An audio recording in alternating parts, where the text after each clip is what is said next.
Yosa, kembali lagi di Kakoi Nime. Kali ini Mimin akan membahas misteri One Piece part kedua.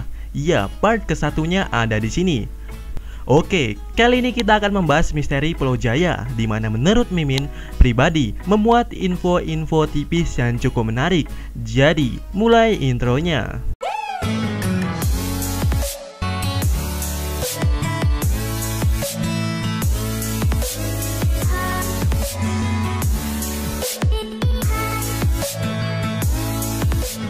Ya, pada awalnya Mimin emang sengaja ingin nonton One Piece dari awal, dan saat ini masih berhenti di Water 7. Tapi kemarin iseng-iseng pengen lihat Bellamy yang dihajar Luffy dengan sekali hit aja. Malah terus nonton sampai Luffy dan kawan-kawan ke Pulau Langit. Dan Mimin sedikit menangkap misteri atau poin tipis di Arc Jaya ini. Kita mulai dari kebohongan Usopp. Kejadian ini tepat setelah Mugiwara Ichimi melihat bayangan raksasa, dan itu sebelum menuju Pulau Jaya, di mana Usopp sempat berbohong kepada Chopper jika Usopp dalam keadaan prima, Usopp mampu mengalahkan monster itu. Dan Usopp pernah berkata juga, di mana dulunya Usopp pernah mengalahkan 10 monster. Ya, menarik bukan? Kita tahu untuk beberapa kebohongan Usopp sebenarnya itu adalah spoiler dari Oda Sensei. Tapi, apakah benar Usopp mengalahkan 10 monster dan berkata kepada Chopper yang notabene juga seorang monster? Jadi, jika kita flashback ke pertarungan Usopp, tepatnya setelah Arc Jaya, Usopp belum ada melawan karakter yang menyerupai monster dan jumlahnya 10, serta Usopp dalam keadaan menang atau berhasil mengalahkannya. Belum ada bukan? Dan juga kondisi Usopp tidak dalam keadaan primanya. Kita tahu kondisi terbaik Usopp adalah kondisi di mana dia menyiapkan segala sesuatunya dengan matang dan sempurna. Satu-satunya hal yang tersusun rapi hanyalah di Arc Wano ini. Jika di Dressrosa sebenarnya adalah Arc yang tidak diduga-duga, maksudnya tidak sesuai dengan rencana awal. Dan di Wano inilah untuk pertama kalinya rencananya bisa dibilang lancar, walaupun sedikit ada drama. Tapi tetap saja rencananya masih berjalan mulus bukan untuk chapter ini. Dan kemungkinan terbaiknya kebohongan Usopp akan terjadi di Arc Wano Kuni ini. Secara kasat mata dan monster dalam arti yang sesungguhnya, musuh-musuh aliansi di Wano ini adalah para monster, mulai dari Kaido dan para Number, di mana makhluk-makhluk di atas memiliki ciri bentuk fisik yang tidak pada umumnya. Dan juga jika kita berkaca pada perkataan Usopp, di mana Usopp pernah bilang monster kepada Chopper saat Chopper berubah menjadi Heavy Pointo. Dari poin itu, mungkin saja monster dalam arti kata Usopp memiliki arti atau makhluk yang berukuran gede, tapi berciri khaskan manusia. Dan yang paling penting, pemangkan buah iblis tipikal Zoan. Karena Usopp tidak pernah bereaksi atau berkata monster secara berlebihan saat bertemu dengan Chopper kepada orang lain yang pemakan buah iblis seperti Luffy ataupun lainnya. Ingat ya, monster secara harfiah, bukan kiasan. Dan bahkan sekelas Brogy, Usopp hanya menyebutkannya sebagai raksasa. Nah, dari pemikiran itu dapat diambil kesimpulan bahwasannya monster yang ada di pikiran Usopp adalah sesuatu yang mengerikan dan tentunya besar dan memiliki bentuk seperti manusia, tapi sedikit berbeda karena sesuatu hal dari lahir atau karena kekuatan dari buah iblis, terutama buah iblis Zoan. Seperti monster yang ini, manusia bersayap dari penduduk Pulau Langit. Ya, walaupun tak memiliki buah Zoan, tapi sudah memenuhi syarat berukuran super besar dan bentuk yang tidak biasa, terutama memiliki sayap. Dan kenapa Brogy tidak? Ya, karena Brogy adalah manusia yang berukuran besar alias raksasa, dan Usopp tahu itu raksasa. Sedangkan yang ini hanyalah sebuah siluet dan memiliki sayap. Tentunya Usopp tidak tahu itu manusia atau bukan, ya kan? Dan monster lainnya yaitu Chopper, yaitu manusia tanuki yang berukuran besar dan berbulu. Ingat sekali lagi, monster dalam arti harfiahnya, bukan kiasan. Dari kesimpulan tadi bisa dicocologikan dengan bajak laut Kaido. Seluruh anggotanya pemakan Zoan, di mana saat berubah dalam bentuk full akan berukuran besar, dan saat mode hybridnya penampilannya seperti setengah manusia. Dan hal itu sesuai syarat monster dalam pikiran Usopp yang kita bahas tadi.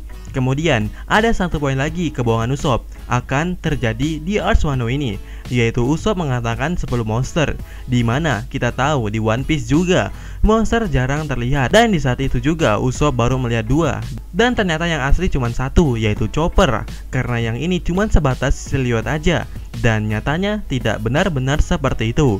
Dan satu poin lagi, yaitu monster yang dikatakan Usopp adalah Chopper atau hanyalah Chopper. Karena Chopper tidak dalam keadaan siluet ataupun terlihat dengan Usopp bahkan masih menyebutnya dengan sebutan monster, bukan? Jadi ada sisa 9 monster lagi yang belum diketahui Usopp tentang monster yang sesungguhnya, dan terutama Usopp mengalahkan monster itu.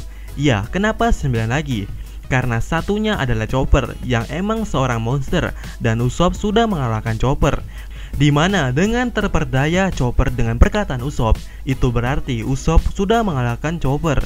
Selain itu, berbohong juga merupakan skill Usopp dalam bertarung. Nah, jadi tinggal 9. Dan jika susunan struktur organisasi pengurus kebun binatang alias Beast Pirate memakai susunan permainan kartu, di mana Jack, Quid, dan King serta Joker sudah dipastikan, apakah 9 nomor lainnya itu adalah 9 monster yang nantinya akan dikalahkan Usopp? Apakah itu para number? Menarik bukan jika Usopp mengalahkan para number?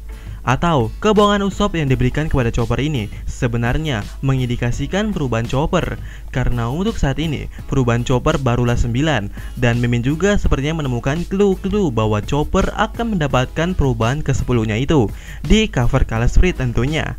Apakah maksudnya itu adalah perubahan Chopper ke-10 dari perkataan Usopp, dimana untuk saat ini Chopper masih dalam keadaan perubahan ke-9-nya, dan perkataan Usopp bisa mengalahkan 10 monster.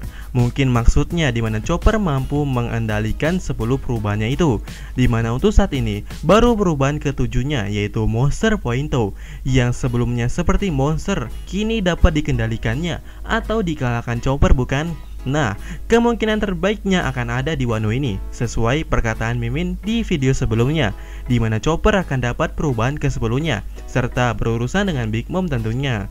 Hal ini akan naik potensinya atau presentasinya jika Chopper terus-menerus berurusan dengan Big Mom.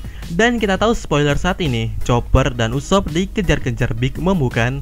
Nah, jika benar adanya Chopper akan mengeluarkan perubahan terbarunya seperti monster sesungguhnya dan berukuran besar, itu akan menjadikan Chopper wow, karena lawannya adalah Big Mom untuk saat ini, dan Chopper tahu Big Mom itu kuat. Jadi keputusan Chopper melampaui batasannya itu adalah pilihan terbaiknya. Dan jika benar perubahan ke-10 Chopper itu nantinya besar, ini bakalan cocok jika Chopper nantinya melawan San Juan, dan mungkin saja bisa membuat Big Mom terintimidasi nantinya oleh Chopper. Iya kali kan gantian, dan mungkin saja efeknya bisa mematikan. Apakah Chopper akan mati di Wano ini? Kemudian misteri Kurohige. Untuk yang ini emang sudah banyak dibahas, tapi di antara kalian ada yang menanyakan ini, dan sepertinya emang seperti itu, bahwa Kurohige adalah mereka.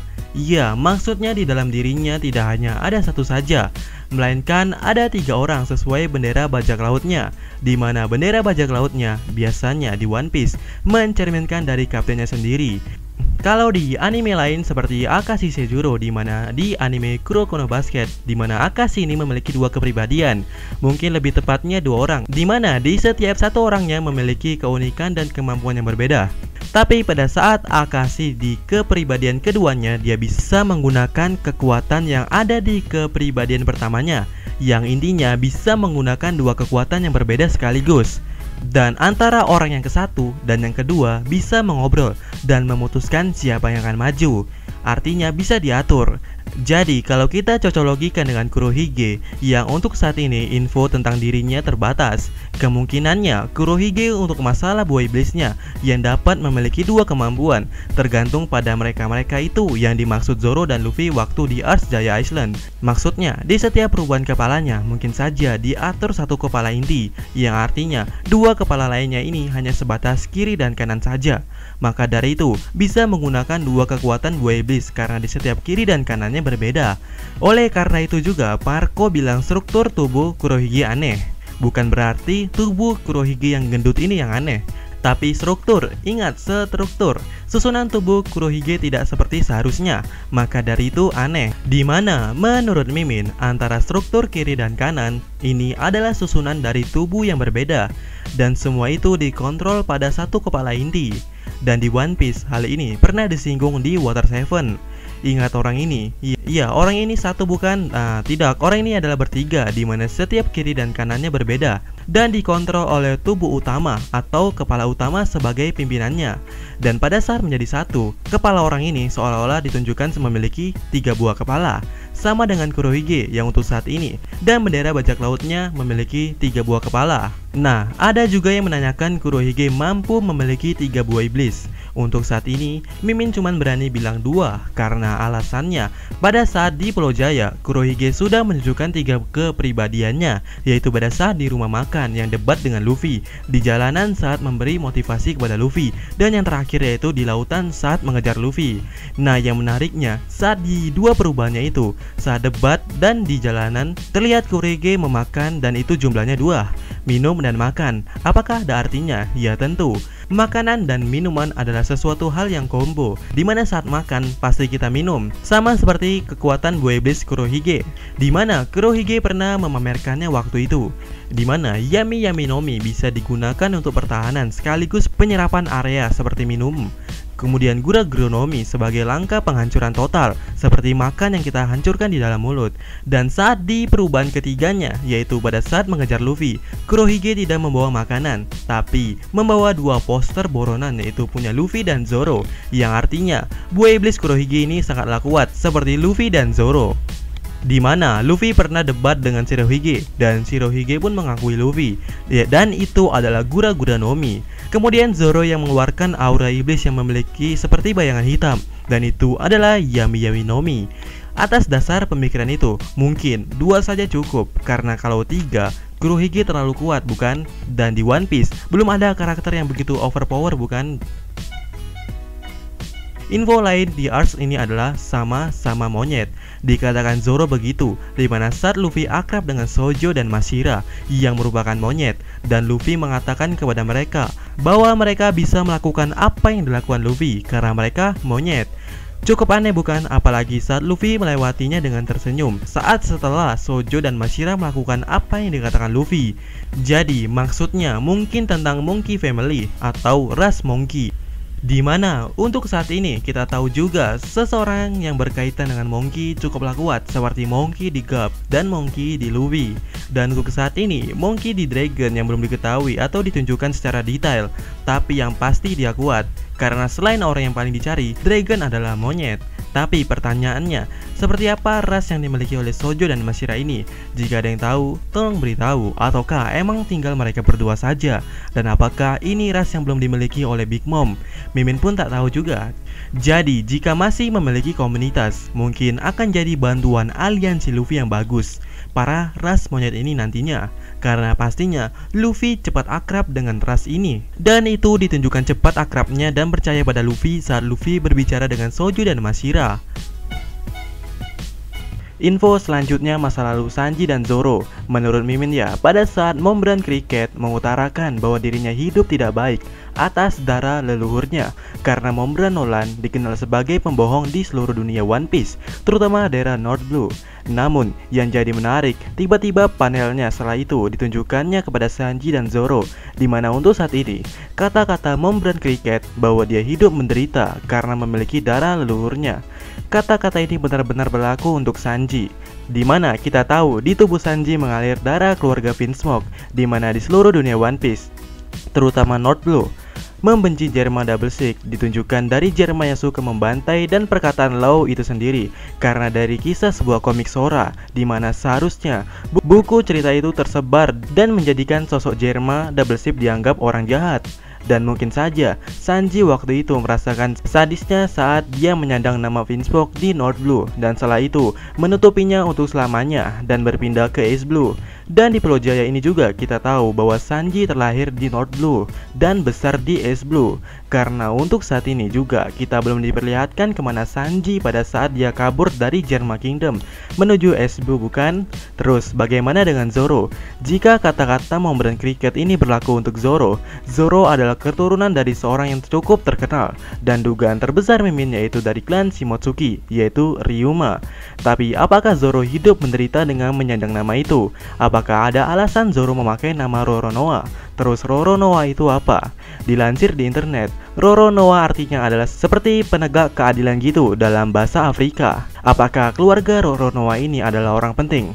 Tapi ya, dari sifat Zoro sendiri emang lebih atau menunjukkan seseorang yang penuh dengan keadilan, dimana ditunjukkannya saat Zoro kecil, dimana dirinya meminta sebuah tantangan terhadap Koshiro, tapi dengan kesepakatan bersama yang artinya adil, dan Zoro pun menjadi anggota dojo sesuai kesepakatan itu. Juga pernah ditunjukkan di chapter awal One Piece bahwa Zoro menerima tawaran ditahan angkatan laut dalam durasi tertentu sebagai imbalan tidak memenjarakan atau melukai seseorang.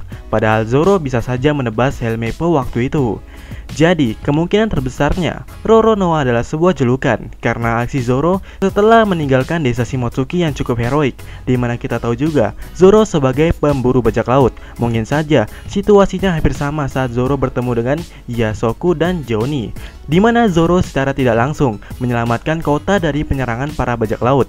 Mungkin julukan Roronoa hadir saat kejadian yang sama, dan itu mungkin ada hubungannya dengan bandana hitamnya itu. Serta di mana saat Zoro memperkenalkan dirinya pada Mihawk, Zoro menggunakan kuda-kuda Santorio Ogi Sanzen Sekai, di mana kuda-kuda ini berbentuk seperti 3 jalur yang tujuannya berkaitan. Dan kita tahu di dunia One Piece ini ada satu tujuan, di mana ada 3 pihak yang pastinya akan tersinggung, yaitu One Piece, harta peninggalan Goldie Roger, di mana bajak laut, pemerintahan dunia, dan pasukan revolusioner pasti akan tertuju pada satu ini, bukan? Yang artinya Zoro Family atau keluarga Zoro ada kaitannya dengan 3 hal ini, di mana jelas Zoro berkaitan dengan bajak laut. Ayah Zoro dugaan terbesarnya adalah ada kaitannya dengan pasukan revolusioner, dan leluhurnya adalah pelayan dan pemerintah di Wano seperti klan Shimotsuki yang berdedikasi kepada Kozuki Family. Atau lebih wownya, ibu Zoro adalah seorang Tenryubito. Dan hal-hal seperti itu, bajak laut, pemerintah, dan revolusioner juga pernah dirasakan Zoro sendiri, di mana dia pemburu bajak laut dan kini menjadi bajak laut. Kemudian ditangkap angkatan laut sesuai perjanjian dan berurusan dengan Mihawk yang diduga adalah anggota revolusioner. Apakah kata-kata Modern Cricket juga berlaku pada Zoro? Apakah Zoro mengalami sesuatu masalah di hidupnya? Apakah karena ibu dan ayah Zoro memiliki sesuatu hukum yang berbeda, di mana ayah Zoro adalah seorang revolusioner dan ibu Zoro adalah Tenryubito, mengakibatkan suatu perpecahan di mana Zoro mengalaminya dan Zoro mengalami sesuatu yang sama seperti Sanji mungkin. Dan mungkin itu yang membuat Sanji dan Zoro terlihat akrab alias selalu bertengkar di setiap waktu. Apakah berantemnya Zoro dan Sanji adalah sebuah ikatan yang sama, maksudnya memiliki nasib yang sama? Ya, sekian info misteri yang dapat Mimin sampaikan, dan kebenarannya masih misteri. Dan bagaimana pendapat kalian? Ya, seperti biasa, sampaikan di kolom komentar. Dan sampai ketemu lagi di video Mimin selanjutnya. Yosa.